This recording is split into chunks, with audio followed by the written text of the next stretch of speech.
This is Boko, the president of Botswana, before he met Ibrahim Traoré.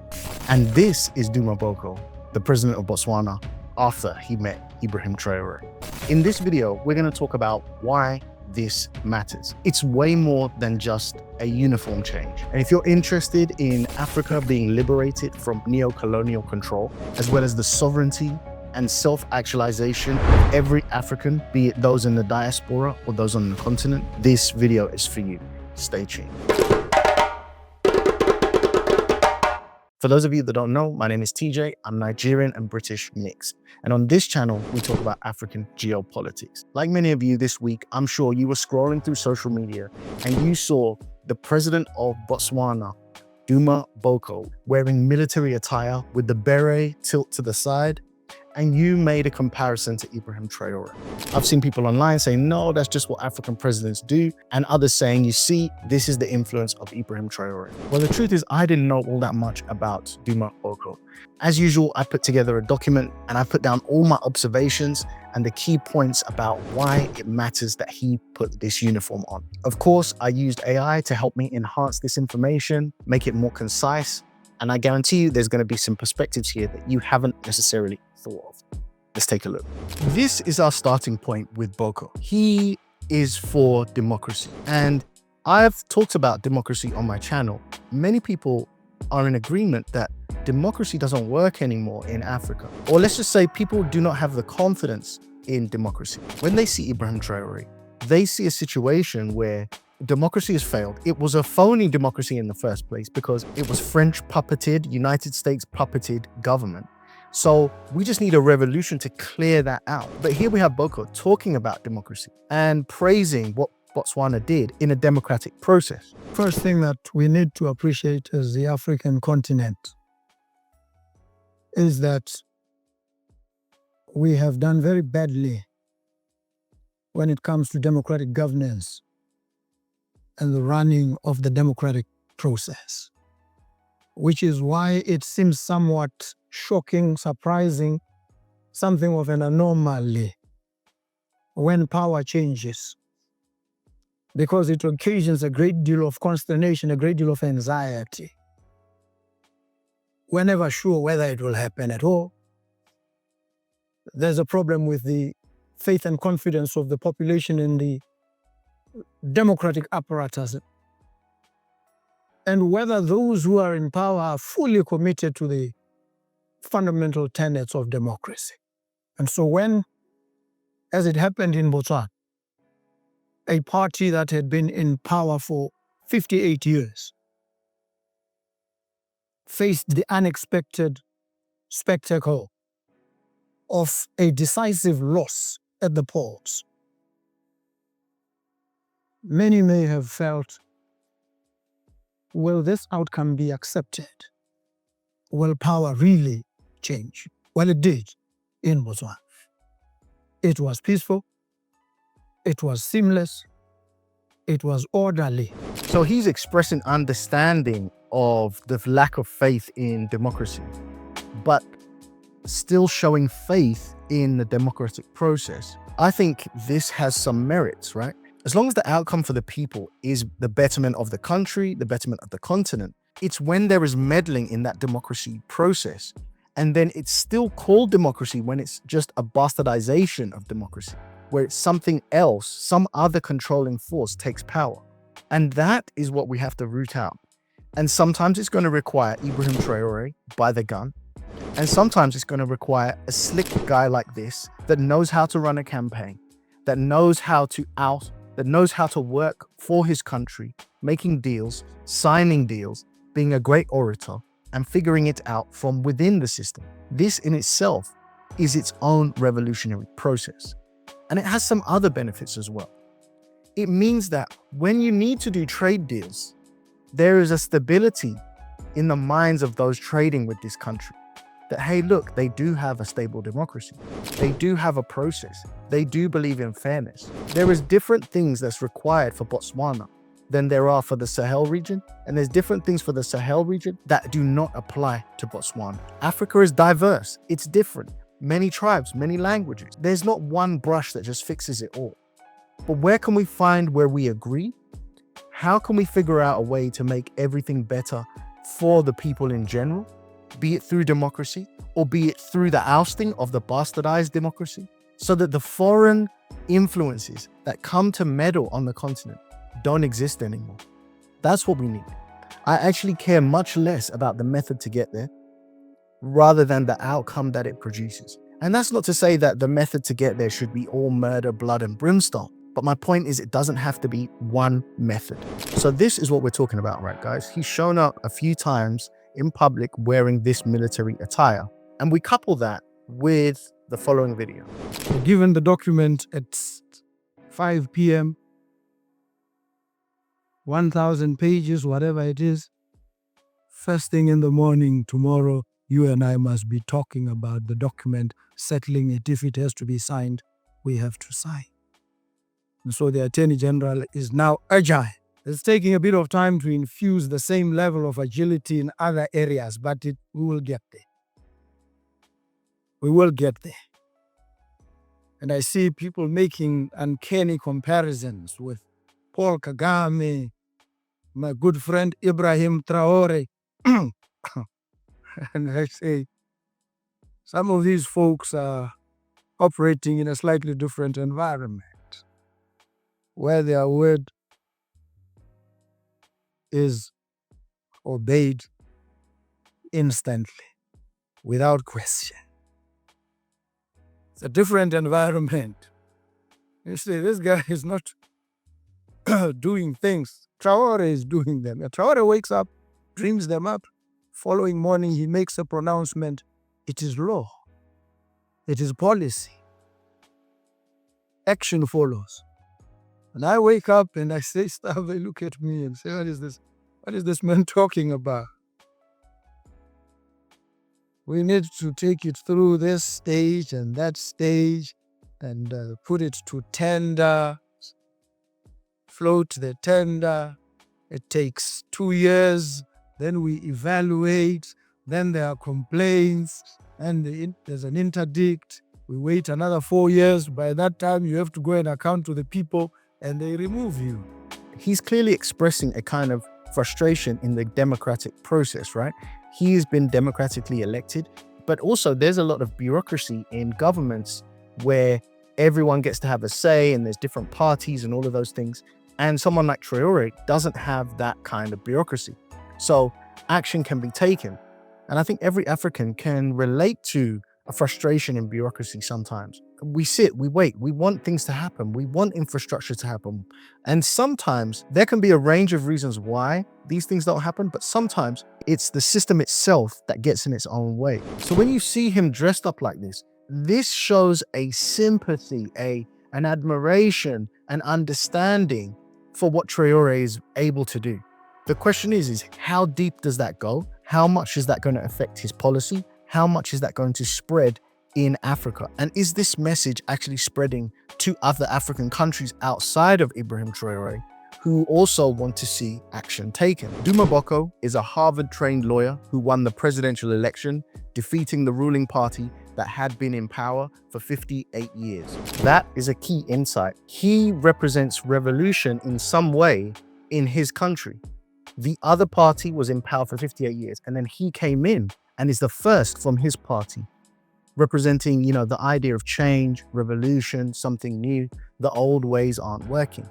So he is a revolutionary in his own manner. It might not be the same as Ibrahim Traoré, but he's a revolutionary. Although completely different in many ways, people are comparing him to Burkina Faso's Ibrahim Traoré. Let me tell you why this matters for Africa. Boko isn't your typical African leader. This man went to Harvard Law School. He built a successful law career. He was supposed to be the safe choice, the moderate candidate. Recently, he's been wearing military attire in public. He's using stronger language about African independence. So Ibrahim Traoré's weapons are military might, power, strongman, these kinds of tropes, right? Boko has his own weapons. He has the contracts. He has the legal knowledge. He has the polished persona.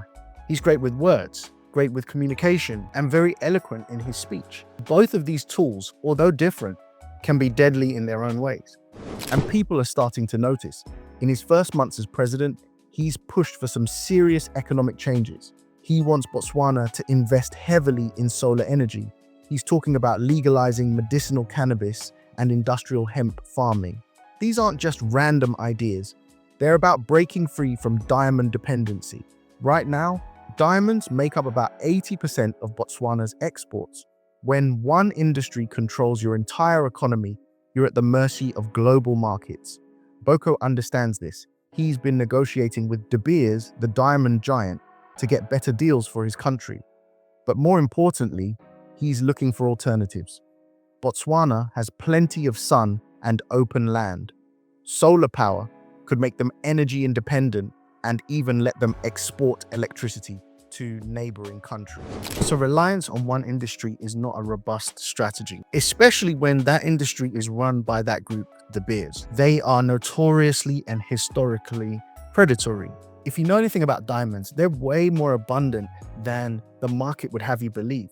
So there's a sort of conspiracy theory that the De Beers have held back so many diamonds onto the market, and they carefully regulate how many diamonds can get onto the market, creating a monopoly in this space. I think this is a fragile situation for Botswana and indeed any African country that has deals like this. So he's doing the right things. He's investing in new technologies. He's trying to increase the economic power and output of his country. Boko has been reaching out to Elon Musk about bringing Starlink internet to Botswana. This isn't just about better internet, it's about information sovereignty. When you control your own communications, you're less dependent on foreign powers. This is exactly the kind of thinking we see from leaders like Ibrahim Traoré. I would personally love to see an African president that makes an internet deal where every single citizen of that country can have access to some free level of internet. The economic education that would come from such a situation would be epic. It would be expensive, yes, especially in the near term, but what you will produce will be amazing. The moment where people get a chance to gain more knowledge, see what's going on in the world, interact with each other, transact with each other, in my opinion, that would be an even further revolutionary step. Speaking of Traoré, let's talk about the similarities. Both men are relatively young by African leader standards. Traoré is 36, Boko is 54. Both came to power promising change. Both are pushing back against foreign influence in their countries. And both understand that economic independence is the key to real freedom. However, they are different. So let's just highlight, although within the framework of a democracy, there is a revolutionary mindset that Boko is pushing. And if you want to turn it around, you must come with a turnaround strategy. You're not just going to inherit it and run it as it has been run. No, it can't happen. It would be the height of folly if we tried that. It can't happen. We can't do the same things that have brought us where we are. Because the best they can do is to keep us where we are. And we don't want to be where we are.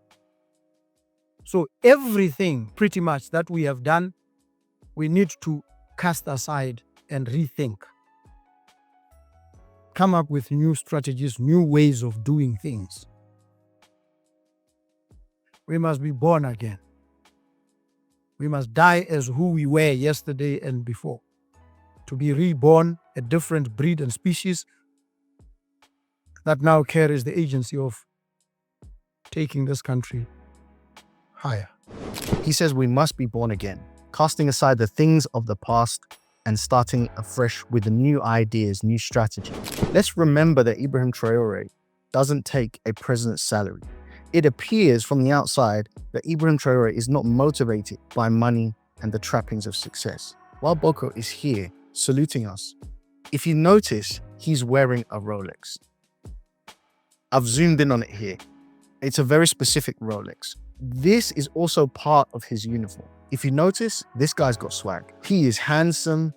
If you notice, he wears well-tailored suits. He's always looking fresh. He's got the parting on the side, always looking fresh. He also doesn't have a military background. This military outfit is not him. This is him. In a suit, signing a contract, signing a document. And the Rolex he's wearing is a Rolex Sky Dweller with a rubber strap. It's a very nice Rolex. Look at it. Right now, someone's selling it for $40,000. And by the way, I'm not saying this to bash him. to say, oh, he's a money hungry guy or he's flashy or whatever. What I'm saying is that he is not Traoré. He has his own methods. I have no problem with somebody showing wealth or wearing a Rolex if they're a leader of an African country, providing what their output does helps the people. He didn't get to where he got to because he was an idiot. We want to live in a meritocracy. We want to live in a place where if someone works hard, if someone gets the education, if someone does all the right things, they can unlock a level of wealth, an economic lifestyle that means that they live comfortably and happily and in abundance. That could be what a Rolex represents. It doesn't necessarily have to represent corruption and greed. And I'm sure many people will have their opinions about that. I believe we need different tools. Traoré is one type of tool. Boko is another type of tool. Both of them carry value. Remember, outcome is what's truly key here. One is a military revolutionary, and the other is a polished, fashion-conscious lawyer who wears a Rolex. Traoré has been vocal about kicking out French forces and companies from Burkina Faso. He's aligned with Mali and Niger in what some call the New Sahel Alliance.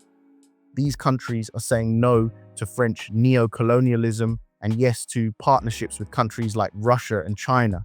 They're choosing their own path. Boko hasn't gone as far as Traoré yet. Botswana has always been more stable and prosperous than the Sahel countries, but the signs are there. At the World Economic Forum in Davos this year, Boko emphasized deeper regional trade within Africa. He talked about the African continental free trade area and reducing dependence on Western markets. This is Pan-African thinking. The adoption of military uniforms is symbolic, but important. When African leaders started this year, Boko emphasized deeper regional trade within Africa. He talked about the African continental free trade area and reducing dependence on Western markets. This is Pan-African thinking. We've now begun and are about to conclude, get everybody on board in relation to the Africa Free Continental Trade Area, which will remove all barricades to trade within Africa, amongst African countries, and increase the volume of trade amongst the African countries. And that is a population of about 1.4 billion. And that's a very young population whose dynamism and youthful vitality will drive the economy. And by 2050, we will have a much larger population and it will be the youngest continent in the whole world. So Africa has huge potential. But Africa can maximize on the benefits of this potentiality by ensuring that it has stability politically, it has institutions that are durable, that can sustain the countries outside of individuals, and that the economies grow, and the GDP of each country and collectively of the African continent is increased exponentially, as it should and can be. And in the process, the world will now have no option but to pay attention to Africa. Africa is it's not just the next frontier. It is the now frontier. It is the future. Is this not what we want to hear from our leaders, right? Imagine if you take the United States, 350 million people, and see that they're able to interact, trade, use online services. So if you have a situation like Amazon, e-commerce, goods and services, some of which can be executed online, you have a market of 350 million people. Whereas most African cities, this is in such an infancy that everyone that has skills to offer only has the market of their local town, their local city. Even if they wanted to, they can't stretch beyond this. This is where the free trade agreement is going to bolster Africa. This is where inter-African trade, de-emphasizing the colonial borders, will make Africa more prosperous. And he said the key thing, the rest of the world will be forced to pay attention to Africa. The rest of the world's current relationship with Africa is often case very predatory. It's not one of respect. We want to change that. We want it to be a place where they're like, we have to cater to this market. We have to interact with this market. There is so much opportunity on the continent of Africa. We have to get involved in a way that produces parity, not a predatory way. This is Pan-African thinking. The adoption of military uniforms is symbolic, but important. When African leaders start dressing like soldiers, they're sending a clear message. They're ready to fight for their country's interests. It's a sign of a significant ideological shift and a visual statement that says, we're not just politicians, we're warriors for African independence. This move signals a growing embrace of Pan-African revolutionary ideals and a rejection of Western neo-colonial interference. Botswana is different from Burkina Faso. It's been a stable democracy since independence. It has better infrastructure and less poverty, but that doesn't mean it's immune to neo-colonialism. The diamond industry has kept Botswana dependent on global markets controlled by companies like De Beers. The profits flow out while the resources stay buried. Boko is positioning himself as a bridge between the moderate African leaders. He can appeal to those that want to deal with a democratic system. He can also appeal to those that are of the more revolutionary type. We've seen how he respects Ibrahim Traoré, calls him my good friend. So when foreign investment wants to come into Africa, okay, they may not choose Traoré because they are against the coup and they're against who he stands for. But here is a leader you can't be against. And at the same time, he can show them that Traoré is not to be feared. Traoré is just someone that is fed up and has had enough of exploitation. And so he's had to bare his teeth. But you can do business with him, especially if Boko co-signs. He's educated enough to speak to Western audiences, but bold enough to challenge Western interests. This could make him very influential across the continent. What other African countries could take this approach? Not every African country is going to take on the Traoré approach, but many could take on the Boko approach, right? So it's like Traoré's message is spreading, and then he's adding his own version to it. And if that gets one country on board, the Pan-African rejection of neo-colonial powers, then so be it. While the Sahel countries under Traoré's influence are viewed as too radical by some, Botswana represents Africa's democratic success story. If Boko can maintain this reputation while pursuing genuine independence, he could demonstrate that there are multiple paths to African liberation, each tailored to local context and achieved through smart policy and strategic partnerships rather than revolution alone. Young people across the continent are tired of foreign interference. They want leaders who put African interests first. They want economic systems that benefit Africans, not foreign corporations. They want to see their natural resources used to build their own countries, not enrich foreign shareholders. The more Boko challenges foreign interests, the more resistance he'll face. The more resistance he faces, the more revolutionary he might become. It's a natural progression for any African leader who takes sovereignty seriously. Results are key. If Boko succeeds in transforming Botswana's economy while maintaining stability, other countries will take notice. It's a natural progression for any African leader who takes sovereignty seriously. Results are key. The results have to speak for themselves. That is the bedrock by which we have to lay all of this stuff. Will the GDP of your country go up? Are you showing that you're anti-corruption? Are you showing that you're giving people opportunities to grow, develop, educate, build? That's what we're seeing with Traoré. That's why we don't care whether he took over by a coup or not. We need to see those same results in Botswana. He took over power in a different way, but we still want to see those results. We want to see self-actualization of the everyday man on the continent of Africa. If Boko succeeds in transforming Botswana's economy while maintaining stability, other countries will take notice. Leaders across the continent might adopt his models as well. This could be the beginning of a new African renaissance, not just in the Sahel, where the countries are breaking free through military action, but across the entire continent through smart economic policy and strategic independence. The revolution doesn't always come with guns and uniforms. Sometimes it comes with fast internet, solar panels, and cannabis farms. There is more than one way to skin this cat. When it's time to use force, we should use force. When it's time to use diplomacy, we should use diplomacy. And we should have an array of tools available for us as Africans to do the best we can do. Choose the correct tools, not just violence for no reason. And in turn, not just bureaucracy for no reason. We need a balance. And I think that's what Boko represents.